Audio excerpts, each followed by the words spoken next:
Good morning, beautiful people. I hope you're having a great day so far.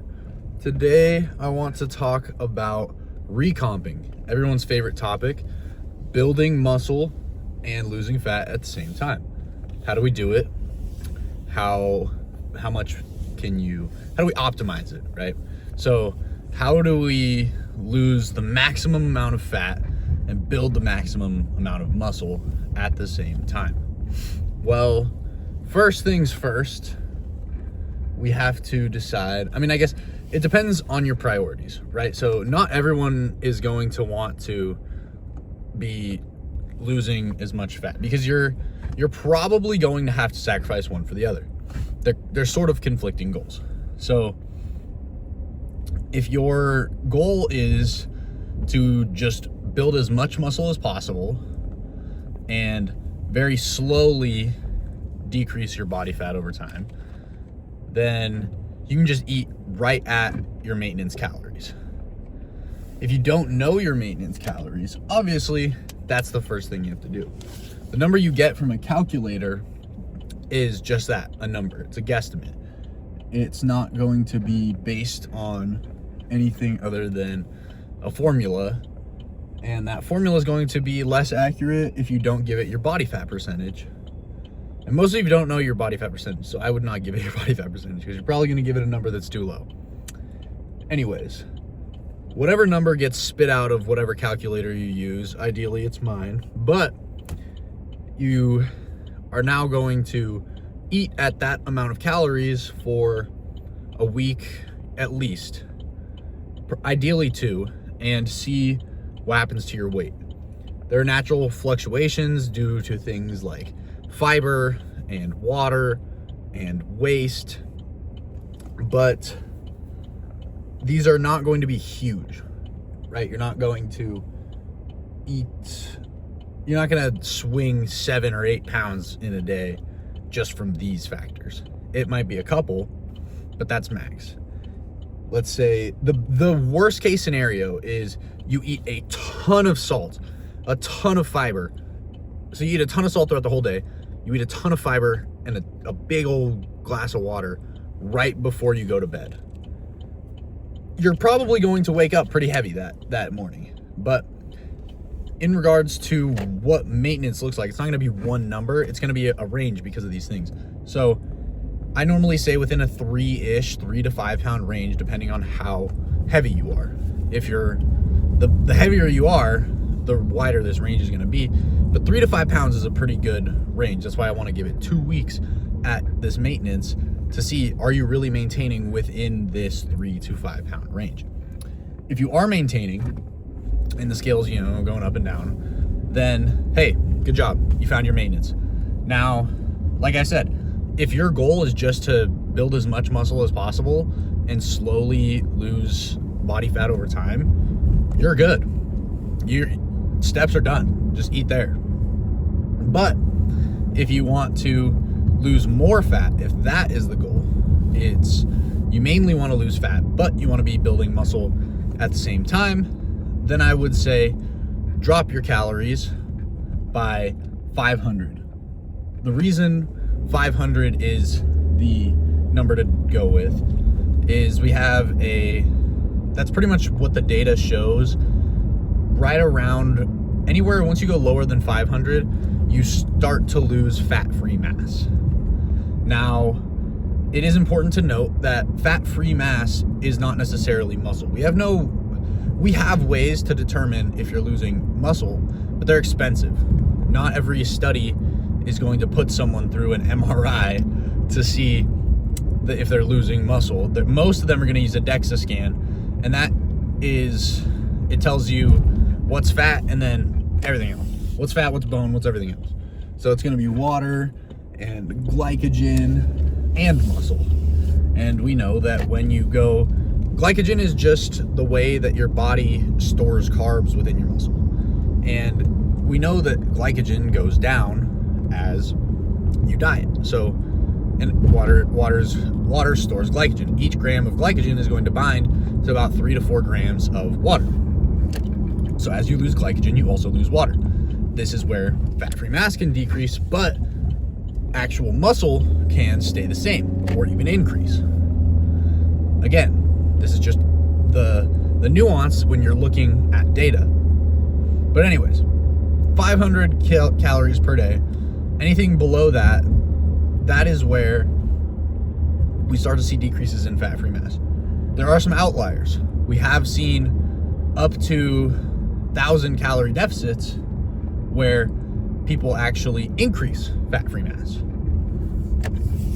This is not, of course, the norm, but it is not something to be ignored at the same time. So this is where that's why I give the 500 calorie mark. It's really funny when an old bodybuilding adage just gets proven by the data. Something like, oh, you gotta eat 500 calorie deficit, lose a pound a week. And then we find out, hey, that's actually pretty correct. And then same thing when we're talking about protein. That old, just eat a gram per pound of body weight. From the data that we have, that's pretty close. When it looks like when you're at maintenance, it's around that 0.8 is what you could go lower to 0.8 grams per pound. But when we look at the data specifically on when you are in a calorie deficit, it suggests that higher protein is going to lead to more muscle retention. And we also know that protein has a higher thermic effect of food, which means that it takes more calories to burn 1 gram of protein than it does to burn 1 gram of fat or 1 gram of carbs. We also know that protein is going to have an increase on how full you feel after a meal. Now, this data is a little shaky, it's a little weird. The mechanism is there. It seems like the higher the thermic effect of food is, the higher the fullness that you feel is. And it also seems that the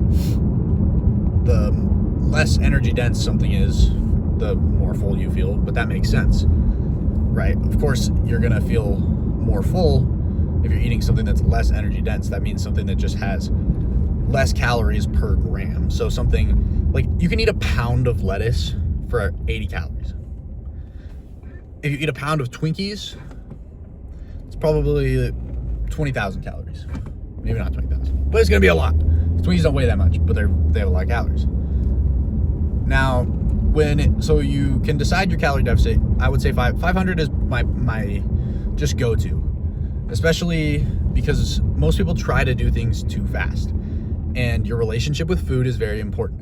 Everyone is so obsessed with aggressive dieting right now, and they don't realize that it crashes your hormones, and it ends up leading to a crazy rebound 9 times out of 10. 9 times out of 10, the rebound is insane. And it also is just, we know that the more restrictive a diet is, the less likely you are to stick to it, the more likely you are to regain the weight. So I always say, just start with a nice low and slow 500 calorie deficit. And if you're feeling great on it, I mean, there's nuance to everything. So if you have a lot of fat to lose, you can probably boost this up. You probably go a little bit higher than 500 calories. But again, it's just depending on your priorities, because if you have a lot of fat to lose, then you're probably not as worried about gaining muscle. You're probably more worried about losing the fat. So prioritize that. You're not really going to be prioritizing recomp. You're just going to be prioritizing, because it's going to be really easy if you have a lot of fat to lose to gain muscle at the same time. Now, as for how you can set up your macros, that's the next thing that's really important, is you don't want to just be losing weight. You want to be losing fat. You want to be keeping muscle. You want to be building muscle. That's the goal. So to build muscle, again, like I said, the data shows that we need more protein, or not that we need more protein, that more protein, higher protein diets are beneficial in maintaining and gaining lean mass during a calorie deficit. So what did they find? Well, depending on your risk of losing lean mass, so they put it into 3 tiers. And the risk of losing lean mass, they based off of One is your training status, so how long have you been in the gym? 2 is how lean are you already?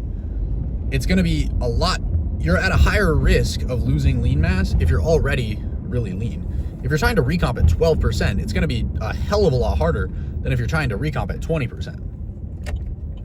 And then the other one is the length of the deficit.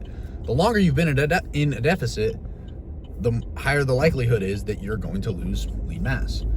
So with all of this in mind, the lowest amount that they recommended was 1.9 grams of kilogram per, 1.9 grams of protein per kilogram of body weight. And in freedom units, that's something, I think it's around a gram per pound,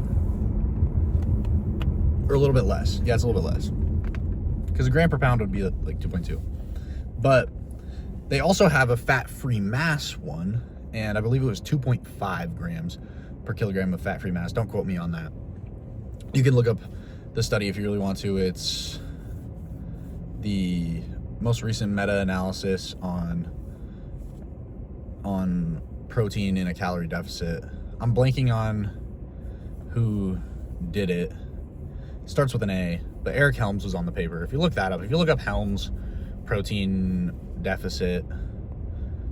deficit, Eric Helms, you'll find it. And anyways, using your fat-free mass is going to be a better way of doing this, because if you're obese, right, you're a cunt. This guy just cut me off. If you're obese, then obviously you don't need to be eating 300 grams. Like if you're 300 pounds, you don't need to be eating 300 grams of protein. But that's where using your fat-free mass is better. But again, knowing your fat-free mass comes down to knowing your body fat percentage. And that's very hard to do. DEXA scans are not a great use of this. DEXA scans are great in labs because they have people that are specifically trained in using them. They have everything controlled. They're going to control how you do it, what time you do it. They're going to make sure that everything is perfect with you coming into it. And they have no financial motivation to tell you that you're skinny. Okay, a DEXA scan that you pay for, they have a financial motivation to tell you that you're skinny. If you're doing it in a lab setting, they don't. And so even in a lab, they're not the greatest at determining body fat percentage. There's still a fairly large margin of error, up to 5%. 5% is quite a bit when we're talking about body fat percentage.